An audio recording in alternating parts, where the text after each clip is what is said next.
Assalamualaikum warahmatullahi wabarakatuh. Perkenalkan, kami dari kelompok 6. Di sini kami akan mengutarakan materi tentang panca indera. Poin pertama yaitu indera penglihatan yang disebut mata. Mata adalah indera penglihatan, bentuknya seperti bola mata sehingga disebut bola mata. Bola mata terletak di dalam lekuk mata yang dibatasi oleh tulang dahi dan tulang pipi. Jadi, mata terlindung oleh kedua tulang tersebut.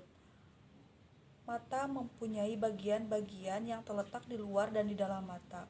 Bola mata sendiri dilindungi oleh selaput tipis kelopak mata, rambut mata, dan kelenjar air mata.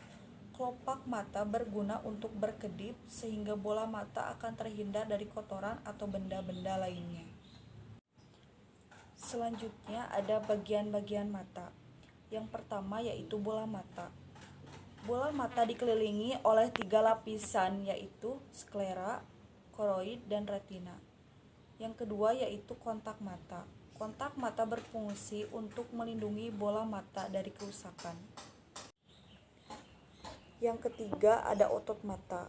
Ada 6 otot mata yang berfungsi memegang sklera. 4 diantaranya disebut otot rectus dan 2 lainnya adalah otot oblik. Yang kedua yaitu cara kerja mata. Cara kerja mata manusia pada dasarnya sama dengan cara kerja kamera, kecuali cara mengubah fokus lensa. Sinar yang masuk ke mata sebelum sampai di retina mengalami pembiasan 5 kali, yaitu waktu melalui konjungtiva kornea, aqueous humor, dan lensa vitreous humor. Ada 2 macam sel reseptor pada retina, yaitu sel kerucut atau sel konus dan sel batang atau sel bacillus. Yang kedua yaitu indera pendengaran atau telinga. Telinga merupakan sebuah organ yang mampu mendeteksi atau mengenal suara dan juga banyak berperan dalam keseimbangan dan posisi tubuh. Suara adalah bentuk energi yang bergerak melewati udara, air, atau benda lainnya dalam sebuah gelombang.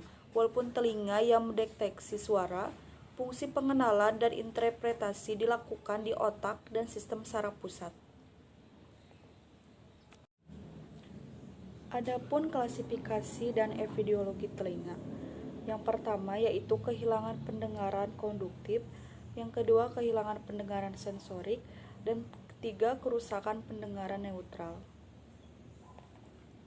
Indera peraba atau yang sering kita sebut sebagai kulit merupakan pembungkus yang elastis yang terletak di bagian paling luar yang melindungi tubuh dari pengaruh lingkungan hidup manusia dan merupakan alat tubuh yang terluas dan terberat ukurannya, yaitu sekitar 15% dari berat tubuh, dan luas untuk kulit orang dewasa itu sekitar 1,5 meter persegi.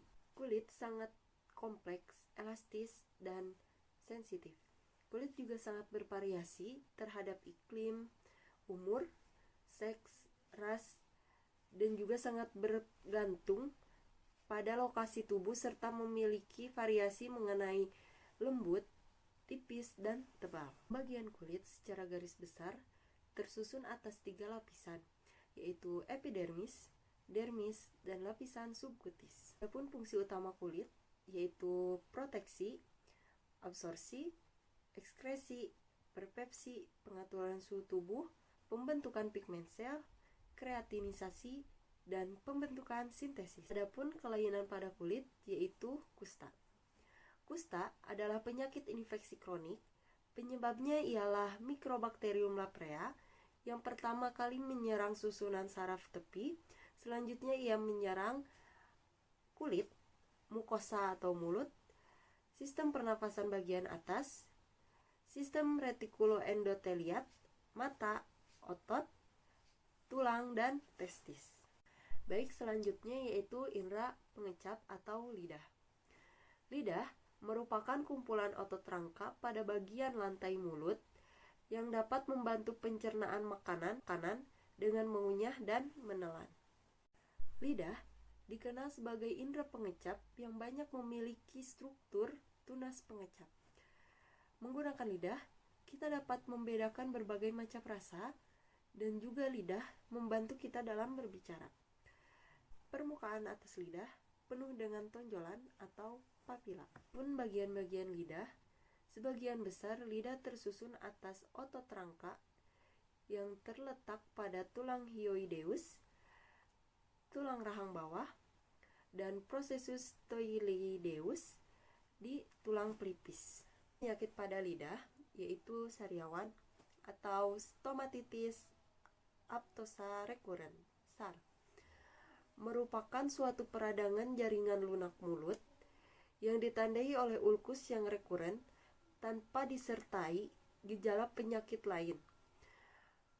Lesi dini pada SAR biasanya dirasakan oleh penderita sebagai rasa terbakar.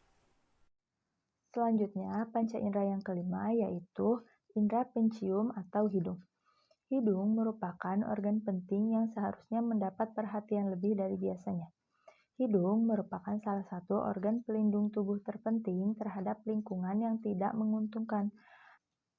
Pada era di mana semakin banyak penelitian dan publikasi ilmiah didedikasikan terhadap bahaya kerja dan polutan udara, suatu pemahaman mendasar mengenai anatorsi dan fisiologi hidung adalah penting. Hidung mempunyai beberapa fungsi. Yang pertama, sebagai indera penghidup, kemudian menyiapkan udara inhalasi agar dapat digunakan paru-paru, mempengaruhi refleks tertentu pada paru-paru, dan memodifikasi bicara. Selanjutnya, ada anatomi dan fisiologi hidung.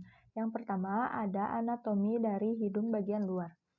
Hidung bagian luar menonjol pada garis tengah di antara pipi dengan bibir atas.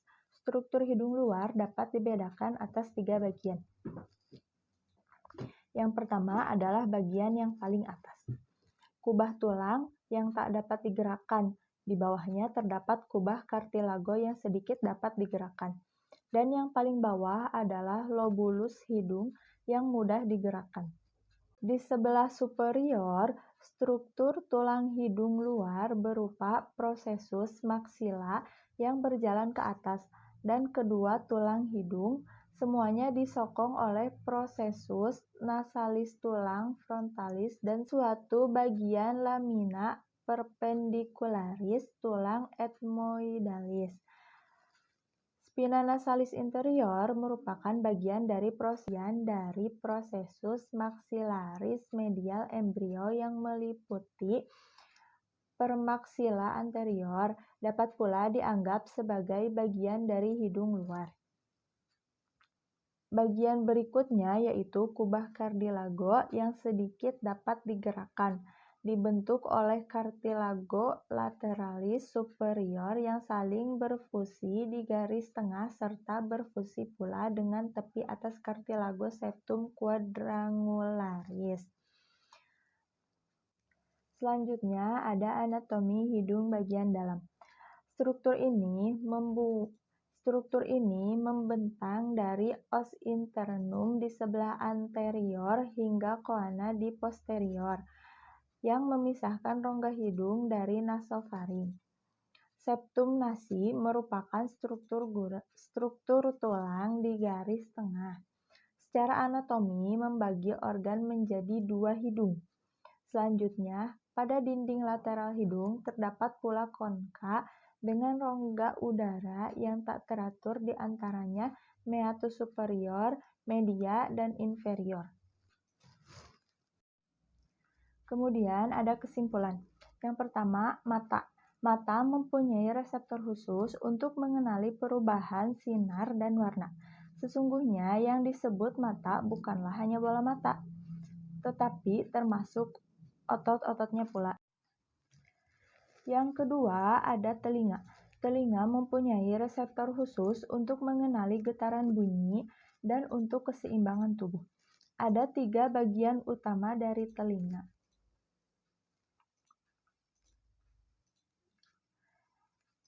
Yang pertama adalah bagian telinga luar, bagian telinga tengah, dan telinga dalam.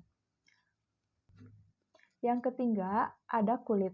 Kulit merupakan indera peraba yang mempunyai reseptor khusus untuk sentuhan panas, dingin, sakit, dan tekanan. Kulit terdiri dari lapisan luar yang disebut epidermis dan lapisan dalam yang disebut lapisan dermis. Yang keempat ada lidah. Lidah mempunyai reseptor khusus yang berkaitan dengan rangsangan kimia. Permukaan lidah dilapisi dengan lapisan epitelium yang banyak mengandung kelenjar lendir dan reseptor pengecap berupa tunas pengecap.